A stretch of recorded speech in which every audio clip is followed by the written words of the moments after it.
सादा न्यूज का खास कार्यक्रम तिरछी नज़र में हर एपिसोड में किसी खास मुद्दे पर चर्चा करते हैं। हमारे साथ में वरिष्ठ पत्रकार और छत्तीसगढ़ आवाज के संपादक राम अवतार तिवारी जी मौजूद हैं। उनका स्वागत करना चाहूँगा इस खास चर्चा में। और आज का मुद्दा ये रखा गया है कि भारत में क्षेत्रीय पार्टियों का भविष्य खतरे में है या वजूद है, इसको लेकर समझने की कोशिश करेंगे। क्योंकि इन दिनों काफ़ी चर्चा हो रही है छत्तीसगढ़ के संदर्भ में जोगी कांग्रेस पार्टी को लेकर कि कांग्रेस में विलय होने जा रहा है।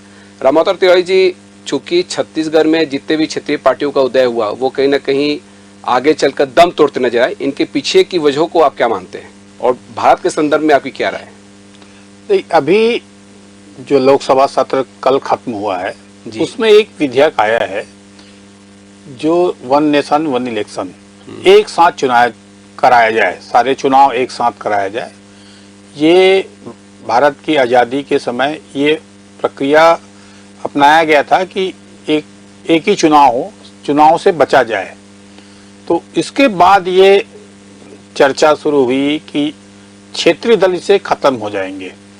क्षेत्रीय दल तमाम कांग्रेस समेत पूरे क्षेत्रीय दल इसका विरोध कर रहे हैं कि इससे क्षेत्रीय दलों का अस्तित्व खत्म हो जाएगा। इनकी आशंका ये है कि एक राष्ट्रीय भावना के तहत चुनाव होती है, अगर राष्ट्रीय नेतृत्व में कांग्रेस या भाजपा ही रह जाएंगे, क्षेत्रीय नेतृत्व खत्म हो जाएंगे। अब क्षेत्रीय नेतृत्व का जो अगर इतिहास पूरा देखेंगे तो दक्षिण से ये क्षेत्रीय दल का उदय की शुरुआत हुई है। पहले जो जितने दक्षिण के राज्य हैं उन राज्यों में आज भी क्षेत्रीय दलों का अस्तित्व है। क्षेत्रीय दल आज भी वहां पर मुख्यमंत्री हैं और उनका प्रभाव है। दोनों राष्ट्रीय पार्टी कांग्रेस और भाजपा का प्रभाव वहां कम है और वहां पर की जो भावना है वो भावना ये है कि स्थानीय बोली, स्थानीय भाषा, स्थानीय संस्कृति, स्थानीय नेतृत्व वो ज्यादा अच्छा सोच सकते हैं, वो ज्यादा हित में काम कर सकते हैं। ऐसे वहां पर लोगों की सोच है, वहां ऐसी राजनीतिक पटल तैयार हो गया है और वैसे स्थितियां निर्मित हो गई है। तो जितने दल हैं दक्षिण के वो लगातार नेतृत्व बदले तो या लगातार जो चुनाव जीत रहे हैं उसके आधार पर क्षेत्रीय दल चलते हैं। देखो अब भाषा को लेकर लड़ाई होती है दक्षिण के राज्यों में, वहां की संस्कृति को लेकर झगड़े होते हैं। और बड़ी बात यह है कि नेतृत्व को लेकर अगर भारतीय राजनीति का और भारतीय संस्कृति और धर्म का अगर आप विश्लेषण करेंगे तो ये भी पाएंगे कि व्यक्तित्व जो है वो प्रधान होता है। व्यक्तित्व प्रधान हमारा समाज है। हम हर धर्म के जो महान व्यक्तित्व हैं उनकी पूजा करते हैं, उनके बताए रास्ते में जाते हैं, उनकी सोच को हम सही मानते हैं। तो कहीं ना कहीं भारतीय राजनीति में भी व्यक्तित्व महत्वपूर्ण है। इसी तरह जितने भी क्षेत्रीय दल बने हैं, क्षेत्रीय दल में जो व्यक्तित्व बड़ा निकला, ज्यादातर लोग कांग्रेस से निकले। कांग्रेस के बड़े नेता, कांग्रेस के कदावर नेता जो स्थापित हो गए चेहरे, वो चेहरे जैसे ममता बनर्जी हो या और बहुत सारे जो शरद पवार हो, जिन भी जगहों में देखेंगे तो जो बड़े लोग निकले। भाजपा से भी एक बार गुजरात में शंकर सिंह बघेला निकला। तो जो बड़े व्यक्तित्व थे जिनका एक आइकॉन तैयार था, जिनकी नीचे में उनकी स्थिति मजबूत थी, कार्यकर्ताओं के बीच, जनता के बीच स्वीकारता थी, उन्होंने राष्ट्रीय नेतृत्व जो है, राष्ट्रीय नेतृत्व की जो विचारधारा है, राष्ट्रीय नेतृत्व का जो दिशा निर्देश है, उससे बगावत करके क्षेत्रीय दल की निर्माण की। दो तरीके से क्षेत्रीय दल निर्माण हुए। एक जैसा दक्षिण में देखेंगे तो दक्षिण में जो क्षेत्रीय दल बने हैं उन्होंने खुद बनाया, शून्य से शुरुआत की और उसके आधार पर वो तैयार होते होते एक बड़े पैमाने पर अपने राज्यों में तैयार रहे और स्थिति उनकी मजबूत की। कई राज्यों में सत्ता में है और कई परिवार पीढ़ियां चल रही है। जैसा स्टालिन का परिवार हो गया वो चल रहा है, इसके पहले शरद पवार का पूरा परिवार आज भी है। ऐसे जयललिता और का परिवार जो है आज भी था, वो थे, मुपनार थे। तो कई ऐसे नेता जो थे दक्षिण में वो आज तक उस तरह के पूर्वोत्तर राज्यों में भी क्षेत्रीय दल का उदय होता है। उनके पीछे भी एक मंशा है कि स्थानीय नेतृत्व जो है वो बेहतर वहां की सोच रखेंगे।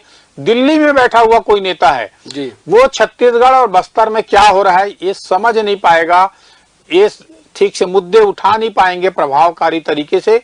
एक ये जो सोच है उस सोच के तहत कुछ नेताओं ने एक क्षेत्रीय दल बनाया, कई बार क्षेत्रीय दल सफल हुए, कई राज्यों में तो अब देखेंगे देवगौड़ा परिवार क्षेत्रीय दल चल रहा है, वो प्रधानमंत्री पद तक पा गए। जी, क्षेत्रीय दल का जो उदय है उसमें जो आजादी के 10 साल बाद ही शुरुआत हो गए थे, परंतु अगर आप देखेंगे तो ज्यादातर क्षेत्रीय दल जो बने हैं वो 1984 के बाद जो बने हैं। और ये जो जिस समय आरक्षण आया, आरक्षण के समय जो चला मंडल कमंडल की जो राजनीति शुरू हुई जी, उस समय भी एक उभार आया कि क्षेत्रीय दल बनाया जाए। तो क्षेत्रीय दल क्या है, मैं उस समाज का प्रतिनिधित्व करूंगा, मैं उस राज्य का प्रतिनिधित्व करूंगा, मैं उस बोली भाषा का नेतृत्व करूंगा। तो ये एक क्षेत्रीय दल बने, जैसा हम ओवैसी भी ने एक क्षेत्रीय दल बनाया जो एक राज्य से उभर कर कई राज्यों में लड़ाने की कोशिश की। ऐसे कई लोग जो क्षेत्रीय दल बनाए हैं अपने राजनीतिक चमकाने, अपनी राजनीतिक सोच को आगे बढ़ाने के हिसाब से वो क्षेत्रीय दल बनाए, तैयार किया और सफल हुए। कई लोग खत्म भी हो गए।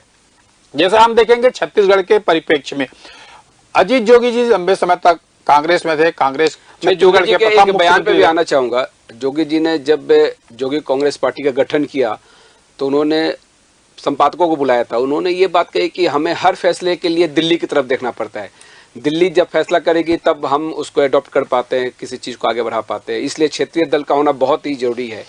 और इस पार्टी के पीछे की मंशा उन्होंने यही बतलाई थी, लेकिन आज वो दल दम तोड़ता नजर आ रहा है।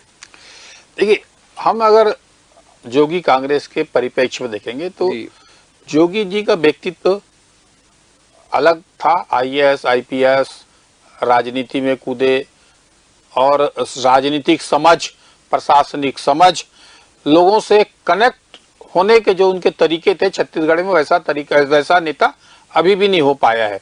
तो उसके कारण जो अनुसूचित जाति, जनजाति और कुछ हिस्से में पिछड़े वर्ग में भी प्रभावकारी थे, तो इसलिए उन्होंने जब कांग्रेस से उपेक्षा होती रही, कांग्रेस नेतृत्व और अजीत जोगी में मतभेद हुए, फिर एक नया दल जोगी कांग्रेस बनाया। उनको छत्तीसगढ़ की राजनीति में पहली बार सफलता भी मिली, वो 7 सीट तक ले आए विधानसभा चुनाव में और एक बड़े दल बसपा से वो समझौता किए। तो उनका एक वोट बैंक तैयार हो गया था, उनकी राजनीति का प्रभाव छत्तीसगढ़ में दिखने लगा था। छत्तीसगढ़ में जो अगर आप देखेंगे परिप्रेक्ष्य में तो यहाँ पर देश की आजादी के आंदोलन, राष्ट्रीय मुद्दों पे आंदोलन ये होते रहे हैं। तो उस आंदोलन के परिप्रेक्ष्य में यहाँ की जनता जो है वो राष्ट्रीय मुद्दे, राष्ट्रीय नेतृत्व को ज्यादा स्वीकार करता है। क्षेत्रीय नेतृत्व की उतनी जगह तवज्जो नहीं मिल पाई थी, परंतु अब अजीत जोगी को देखेंगे तो अजीत जोगी को उस नेतृत्व मिला। अजीत जोगी को नेतृत्व में जिस तरह से जनाधार कांग्रेस का भी बढ़ा, जोगी कांग्रेस भी तैयार हुआ। अब जोगी कांग्रेस की राजनीति में एक निर्णायक भूमिका में आ गए थे वो। उनके जाने के बाद, अब जोगी जी के जाने के बाद उनका पुत्र के हाथ में, अमित जोगी के हाथ में कमान है। अब वो अमित जोगी का वैसा करिश्माई व्यक्तित्व नहीं है जैसा अजीत जोगी का है। अजीत जोगी कई सीटों में जिता पाए। पिछले विधानसभा चुनाव में अजीत जोगी की अनुपस्थिति में पहला चुनाव हुआ जिसमें जोगी कांग्रेस को मात खानी पड़ी। उनको बहुत ही कम सीट, सारे जगह जमाना जब्त हुए, सारे लोग हार गए, कोई ज्यादा सफलता नहीं मिल पाई। तो ये जो क्षेत्रीय सोच होनी चाहिए, क्षेत्रीय सोच तैयार, ऐसा व्यक्तित्व तैयार, ऐसा मुद्दे तैयार हो तो क्षेत्रीय दल अपनी स्थिति मजबूत कर सकते हैं। अब अगर आप देखेंगे तो छत्तीसगढ़ में जोगी कांग्रेस की ने खुद दरवाजा खटखटाया है कांग्रेस का कि हम कांग्रेस में शामिल होने वाले हैं।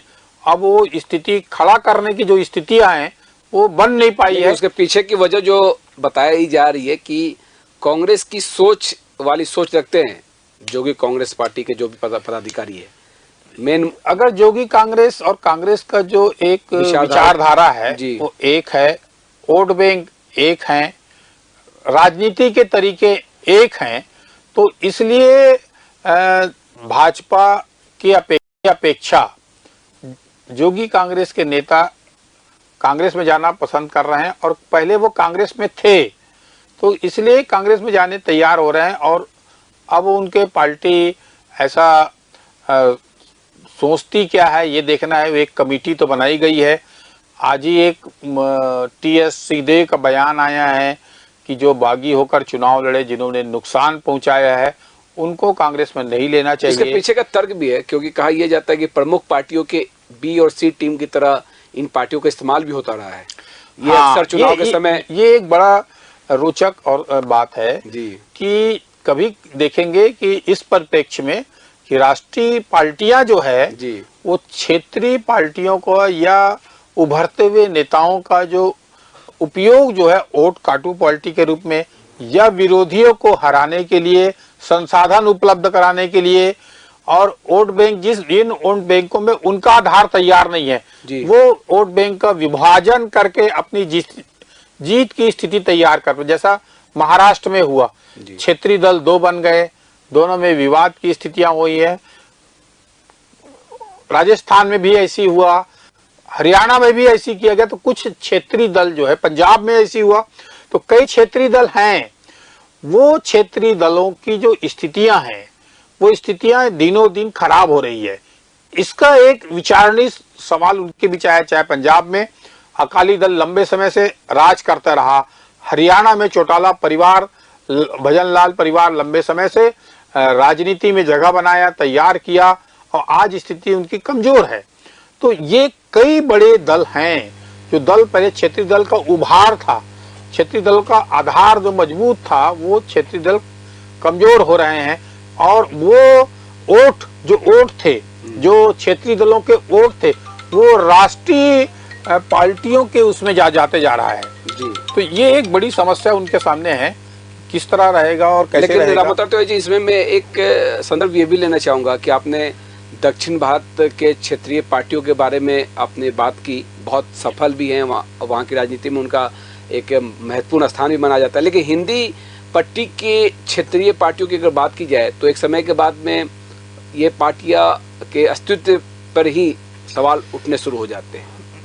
देखिए, अब हिंदी पट्टी के अगर अपन क्षेत्रीय दलों की देखिए, मैंने कहा ना, जो भजनलाल है उनकी हालत है। अब यूपी में बसपा है जी, यूपी में बसपा है। बसपा में जब कांसीराम थे, उभान था, अब मायावती थी, तब भी एक बार था। अब उनका आधार धीरे धीरे कमजोर हो रहा है और सीटें मिलना उनके लिए कठिन, चुनौतीपूर्ण काम बनती जा रही है। उसी तरह एक समय यूपी में सपा था, सपा का एक वजूद था। बिहार में जाएंगे, लालू यादव परिवार का था, वजूद था नहीं। एक समय आप भाजपा से ही निकाले गए कल्याण सिंह थे, अलग दल बनाए, वो भी बाद में थक गए और भाजपा में आ गए वापस। जैसा छत्तीसगढ़ में ताराचंद साहू ने क्षेत्रीय दल बनाया और वो हो गए। उड़ीसा में जाएंगे, उड़ीसा में बीजू पटनायक जो है अपने पिता के राजनीतिक विरासत को संभाले थे, क्षेत्रीय दल लंबे समय तक चली, उनके सामने भी एक अस्तित्व की समस्या खड़ी हो गई है। तो अगर आप अड़ोस पड़ोस के बीच अभी देखेंगे, झारखंड में बहुत स्थिति मजबूत दिख रही है। झारखंड मुक्ति मोर्चा सोरेन परिवार का वहाँ क्षेत्रीय दल है, तैयार किया है। उनके पीछे वो आदिवासी अस्मिता की लड़ाई, आदिवासी लोगों की रक्षा, और एक बड़ा वोट बैंक है आदिवासी, उनकी लड़ाई लड़ रहे हैं और सत्ता में है।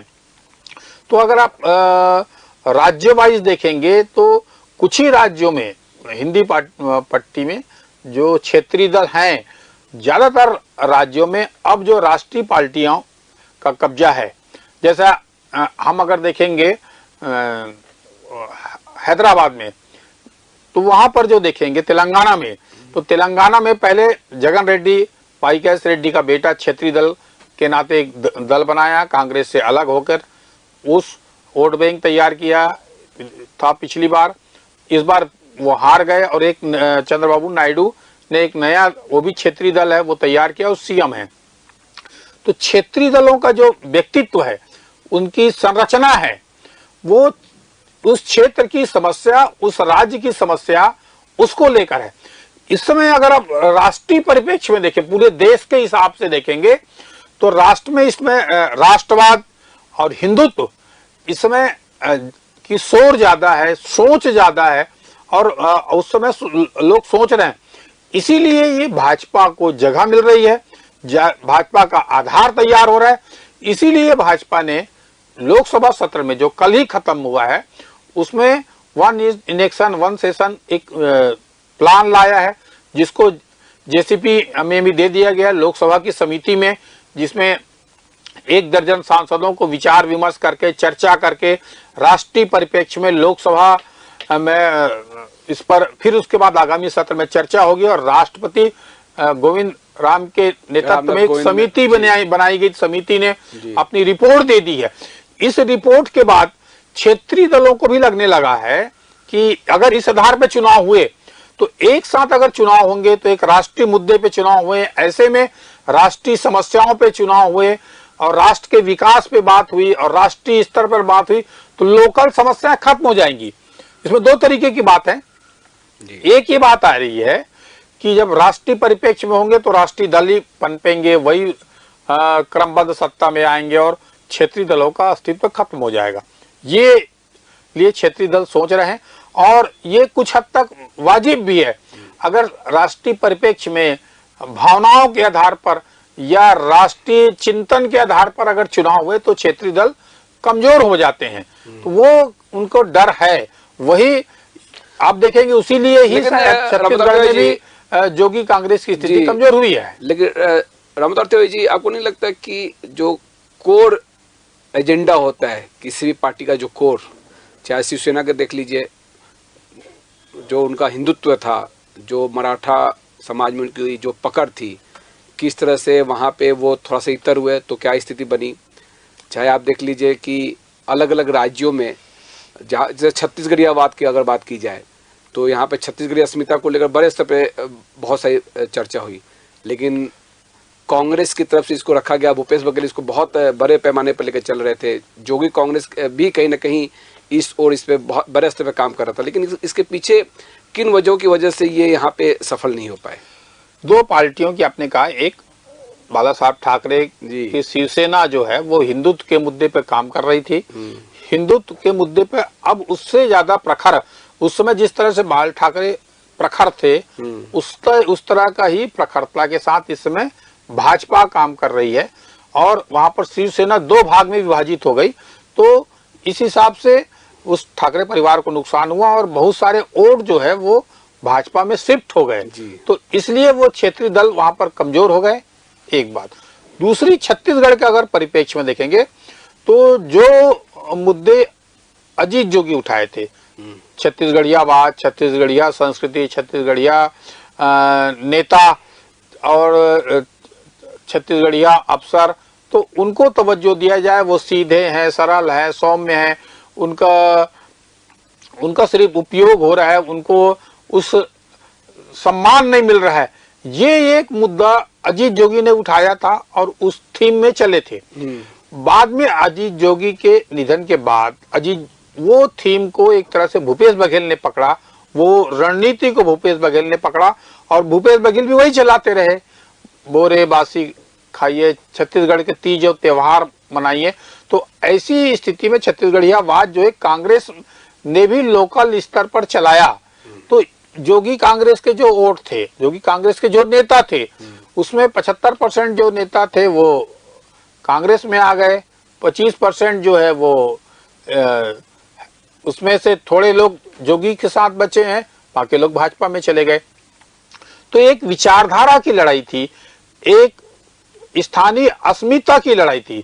इसमें अगर आप जैसे बिहार देखिए आप जी, बिहार में तो राजनीति अलग तरीके से होती है। बिहार में 2 तरीके की, एक स्थानीय अस्मिता की बात की जाती है वहां पर, इसलिए चाहे लालू की यादव हो चाहे नीतीश कुमार की चलती है। एक बात। दूसरा वहां सोशल इंजीनियरिंग काम करती है। सोशल इंजीनियरिंग को वहां पर महत्व दिया जाता है कि कौन सा समाज है उसको तवज्जो दिया जाए, उस समाज का विकास हो, उस समाज के साथ चला जाए। तो समाज और समाज की जो अपने समाज है उसको बढ़ाने की कोशिश की जाती है। बिहारी है तो बिहार से बाहर के आदमी नहीं चाहिए। आप देखिए पूरे देश में हिंदुत्व तो चला, पूरे देश में राष्ट्रीय मुद्दों पे चुनाव हुए, मगर बिहार में जो चुनाव हुए वो लोकल सेक्टर पे हुए, लोकल मुद्दे पे हुए। क्षेत्रीय दलों को वहां पर तवज्जो आज भी मिली हुई है, आज भी क्षेत्रीय दल वहां पर कमजोर नहीं है। पूरे बिहार हिंदी पट्टी क्षेत्र में अगर विश्लेषण करेंगे तो सिर्फ बिहार ऐसा राज्य है जहां पर क्षेत्रीय दल के साथ आज भी जनता खड़ी हुई है, जबकि वहां पर देश की आजादी से लेकर और धार्मिक बड़े मुद्दे वहां पर प्रखरता से उठते हैं, प्रखरता से वहां पर आवाज दिल्ली तक जाती है। मगर जब चुनाव की बात आती है तो मेरा बिहारी, मेरा समाज और उसका अस्तित्व, उसकी संस्कृति, उस पर विचार विमर्श करके नेता कार्यकर्ता लड़ाई लड़ते हैं और वोट उसी आधार पर होते हैं। इसलिए जो भाजपा वहां इतनी रणनीतियां अपनाने के बाद तैयार नहीं हो पाई, झारखंड में भी वही, बिहार से अलग हुआ झारखंड है, झारखंड में भी इसी तरह की रणनीतियां रही। उस रणनीतियों के कारण जो है भाजपा वहां पर खड़ा नहीं हो पाई और कांग्रेस को क्षेत्रीय पार्टी के साथ खड़ा होना पड़ा, क्योंकि वहां पर लोग बोल रहे थे कि मेरी संस्कृति का, जो राष्ट्रीय पार्टियां हैं वो लोकल संस्कृति, लोकल भाषा, लोकल लोग को जिस तरह से आगे बढ़ाने का काम है वो काम नहीं कर पाएंगे यहाँ पर, ऐसा वहां पर स्थानीय लोगों को लगता है। इसलिए राष्ट्रीय पार्टियों को उतना तवज्जो नहीं मिल पाया, क्षेत्रीय पार्टियों को तवज्जो मिला है। तो ये अगर परिप्रेक्ष्य में देखेंगे तो ये बड़ा विचार विमर्श की बात है। एक बात अभी आया, जब संसद सत्र में जब वन नेशन वन इलेक्शन पर बहस हुआ तो ये कहा गया अगर सरकार देश ने अगर इस पर चुनाव कराया तो दो तरीके की बात आएगी। एक, क्षेत्रीय अस्मिता खत्म हो जाएगी, क्षेत्रीय समस्या कौन उठाएगा, क्षेत्रीय नेता का तैयार नहीं होंगे और जो वहां पर लोकल समस्याएं यथावत रह जाएगी और जो राष्ट्रीय पार्टियों से जो चुनाव जीत कर आएगा वो बंधुआ मजदूर हो जाएगा, क्योंकि राष्ट्रीय पार्टियां जो कहेंगी वही करना पड़ेगा। राष्ट्रीय पार्टियों को जो सोच है, उनके कार्यक्रम है, वहीं तक ही पार्टियां और सांसद विधायक उसी हिस्से में काम करेंगे। वहां की लोकल भाषा, संस्कृति, सोच, वहां के मुद्दे जिस प्रभावी तरीके से उठना चाहिए नहीं उठ पाएंगे। जैसे छत्तीसगढ़ में भाई प्रदूषण है, अगर राष्ट्रीय नेतृत्व में स्वीकार नहीं किया तो छत्तीसगढ़ के धूल, यहाँ पर के किसानों की समस्या उस प्रखरता से नहीं उठ पाएगी। ये एक समस्या जो बहुत व्यापक तरीके से आ सकती है आगे जाके, कि लोकल मुद्दे नहीं उठेंगे, लोकल समस्या हल होने पर रणनीति नहीं बन पाएगी, क्योंकि क्षेत्रीय पार्टियां बहुत शक्तिशाली हो जाएंगी और क्षेत्रीय पार्टी चाहेंगी तो भी ये मुद्दे और सोच होगी, उठेंगे। आज लोकतांत्रिक व्यवस्था है, लोकतांत्रिक व्यवस्था में एक सब अपनी बात मुखरता से बोल पाते हैं, क्षेत्रीय दल अपनी बात बोलकर जो वहां पर बात उठा पाते हैं वो नहीं उठ पाएगी, बहुत चिंता रहेगी। विचार विमर्श यहाँ पे हुआ है राम अवतार तिवारी जी, लेकिन इन सब के चर्चा के बीच में एक बिंदु जो छूट रहा है, मुझे लगता है कि आप पे चर्चा करनी चाहिए। आपने जिस तरह से अपने आप को बढ़ाया, अपने वोटरों को साधा, पंजाब में उनकी स्थिति जैसे मजबूत हुई और अब तो वो कई राज्यों में चुनाव फाइट कर रहे हैं। देख, आपका जो कॉन्सेप्ट है जी, वो अभी क्षेत्रीय दल की कम है, वो राष्ट्रीय मुद्दे पर और राष्ट्रीय नेतृत्व पर खड़े होने की कोशिश कर रहे हैं। दिल्ली में वहां पर शिक्षा, स्वास्थ्य, ये एक बड़ा मुद्दा उन्होंने बनाया और दिल्ली की समस्याएं हैं उन गरीब लोगों की, वो एक योजना बनाकर वो लाए। वो क्षेत्रीय दल किसी समाज को जोड़े नहीं, अन्य दलों में होता है किसी समाज को जोड़ो, जाति को जोड़ो, ये चलता है। आपने वहां पर एक गरीब वर्ग की एक नई टीम तैयार किया कि उनके शुभचिंतक हैं। पंजाब वहां से भी पहुंचे तो पंजाब के वातावरण, राजनीतिक वातावरण दूसरे तरीके थे, उस कारण उसको वहां जीत मिली जी। वो उस तरह की जीत जैसा वो हरियाणा के हैं, हरियाणा में उसके बाद उसकी सफलता आपको नहीं मिल पाई। तो जो आप है, वो आपकी इच्छा ये है कि वो कांग्रेस का विकल्प बने। आप जो है राष्ट्रीय अल्पसंख्यक की नीति है जो वो उस पर उठाना चाहता है, वो स्वास्थ्य पे, वो शिक्षा पे, वो महिलाओं पे केंद्रित। जो इस समय जो चल रहे हैं कि सारे जो देश भर के राज्य हैं जहां चुनाव हो रहे हैं, वो महिलाओं को साधने की योजना पे ज्यादा केंद्रित हैं और महिलाओं पे, मुझे लगता है कि योजनाओं पे ज्यादा काम कर रहे हैं। अलग से चर्चा होनी चाहिए जो महिलाओं पे हाँ। केंद्रित जो योजनाएं लाई जा रही है और जिसपे ये एक मास्टर स्ट्रोक भी हो गया है इन दिनों, और एक खतरनाक भी हो गया है, खतरनाक भी हो कि गया। आप मुझे लगता है सब्सिडी कि कब तक कितना बांटेंगे चलिए। और अपनी जीत के लिए आप कुछ भी करने तैयार हैं, तो इससे जो टैक्स पे ही लोग हैं हाँ। उन पर असर चलिए, पड़ेगा। तो विषयांतर हो जाएंगे। मुझे लगता है कि ये मुद्दा जो है एक अन्य एपिसोड में इस पे लंबी चर्चा की जाएगी और उस एपिसोड में चर्चा करेंगे कि जो मास्टर स्ट्रोक पार्टियां लेके आ रही है उसके दूरगामी परिणाम क्या देखने को मिल सकते हैं। लेकिन बहरहाल क्षेत्रीय पार्टियों के भविष्य को लेकर आज हम समझने की कोशिश कर रहे थे अपने खास कार्यक्रम तिरछी नजर में। काफ़ी अच्छी चर्चा हुई। इस चर्चा में हमारे साथ में राम अवतार तिवारी जी मौजूद रहे, मैं उनका बहुत बहुत धन्यवाद करना चाहूँगा खास चर्चा के लिए। साधना न्यूज़ पे खबरों का सिलसिला जारी रहेगा। Back to